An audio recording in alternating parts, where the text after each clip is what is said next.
श्री स्वामी समर्थ. जय जय स्वामी समर्थ. स्वागत आहे तुम्हा सर्वांचे आपल्या यूट्यूब चॅनलवर. तर यावर्षी जी राखी पौर्णिमा आहे ती 2 दिवस आलेली आहे. म्हणजेच पौर्णिमा तिथीही 2 दिवस आहे. 27 ऑगस्ट रोजी आहे नारळी पौर्णिमा आणि 28 ऑगस्ट रोजी रक्षाबंधन म्हणून कॅलेंडरवर लिहिलेले आहे. तर मग रक्षाबंधन कधी साजरे करायचे? यावर्षी देखील दरवर्षीप्रमाणे भद्राकाळ आहे का? तसेच राहू काळ म्हणजे काय असतो? या काळामध्ये राखी बांधली तर काय होते? त्यानंतर कोणती ती अशुभ वेळ आहे जी की टाळायला हवी? त्याचबरोबर राखी बांधण्यासाठी शुभमुहूर्तच का लागतात? तसेच या शुभमुहूर्तावर राखी बांधली तर काय फायदे होतात? व कोणता तो एक तास आहे ज्या एक तासामध्ये आपल्याला राखी अजिबात बांधायची नाही? त्यानंतर रक्षाबंधनाचे इतके महत्त्व का आहे? रक्षाबंधन म्हणजे रक्षासूत्र असे का म्हटले आहे बरे? याच सर्व प्रश्नांची उत्तरे तुम्हाला या व्हिडिओमध्ये मिळणार आहेत. त्यामुळे हा व्हिडिओ स्किप न करता शेवटपर्यंत नक्की बघा. चला तर मग सुरुवात करू आजच्या व्हिडिओला. तर रक्षाबंधन म्हणजे भावा बहिणीचं पवित्र नातं. बहीण असो, भाऊ लहान असो किंवा बहीण लहान असो, कोणीही असो, बहीण आणि भावाचं नातं हे एकमेकांचं रक्षण करणारच असतं. बहीण भावाला पाठीशी घालते तर कधी भाऊ बहिणीला पाठीशी घालत असतो. त्यामुळे हे जे भावा बहिणीचं असं गोड, खोडकर आणि प्रेमाचं जे नातं असतं, त्या नात्याला साजरं करण्यासाठी रक्षाबंधन साजरा केला जातो. आता रक्षाबंधन म्हणजे रक्षा करणारं एक बंधन असतं, जे की रक्षासूत्र म्हणतात, आपण राखी म्हणतो त्याला. तर हे रक्षासूत्र योग्य वेळेमध्ये बांधले तरच त्याचे फायदे होतात. नाहीतर जर तुम्ही हे रक्षासूत्र चुकीच्या वेळेवर बांधले, अशुभ वेळेमध्ये बांधले, तर त्याच्या अशुभ परिणाम देखील तुम्हाला पाहायला मिळतील. त्यामुळे हे रक्षासूत्र आपण शुभ वेळेमध्येच बांधायला हवे. तर यावर्षी राखी बांधण्यासाठी 3 शुभमुहूर्त आहेत. त्याचबरोबर एक तास असा आहे जो की राहुकाळ म्हणून ओळखला जातो आणि हा राहुकाळमध्ये कोणतेही शुभ कार्य किंवा मंगल कार्य केले जात नाहीत. त्याचबरोबर भद्रा काळ जो आहे तो यावर्षी 28 तारखेला नाही आहे. म्हणजे 28 ऑगस्ट रोजी जी पौर्णिमा तिथी आहे ती 9:49 संपत आहे. तर ही पौर्णिमा 27 ऑगस्टला 9:09 सकाळी सुरू होत आहे आणि 28 ऑगस्टला 9:49 आहे. त्यामुळे 2 दिवस पौर्णिमा तिथी असणार आहे. आता 28 ऑगस्टला जी पौर्णिमा तिथी आहे ती सूर्य पाहतो. म्हणजे सूर्याची जी उदय तिथी असते तीच मुख्य मानली जाते. त्यामुळे उदय तिथीनुसार संपूर्ण 28 तारखेला आपण रक्षाबंधन साजरे करू शकतो. परंतु त्यामध्ये एक तास असा आहे जो की राहुकाळ म्हणून ओळखला जातो, जी की अशुभ वेळ असते.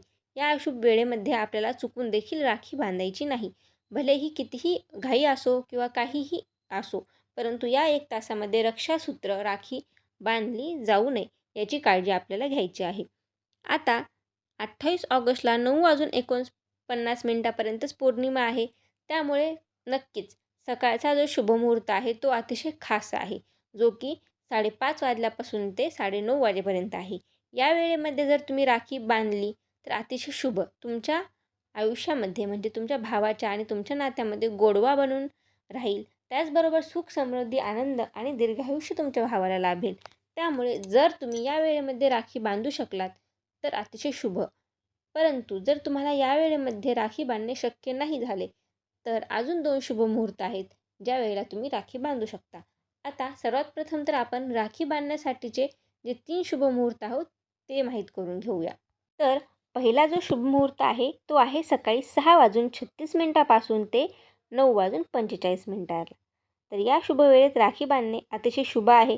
परंतु नाही जमले तर मग तुम्ही दुपारी अभिजित मुहूर्तावर देखील राखी बांधू शकता. आता हा अभिजित मुहूर्त कधी आहे तर हा आहे 12:10 पासून ते 12:53 या वेळेमध्ये राखी बांधणे शक्य नाही झाली तर मग संध्याकाळी देखील एक मुहूर्त आहे. तर तो मुहूर्त असणार आहे 7:43 पासून ते 9:30 या 3 शुभ मुहूर्तापैकी कोणत्याही शुभ मुहूर्तावर तुम्ही राखी बांधली तर तुमच्या भावाला दीर्घायुष्य प्राप्त होईल. सुख, समृद्धी, आनंद, धन, धान्य संपन्न तुमच्या भावाचे आणि तुमचं देखील आयुष्य होईल.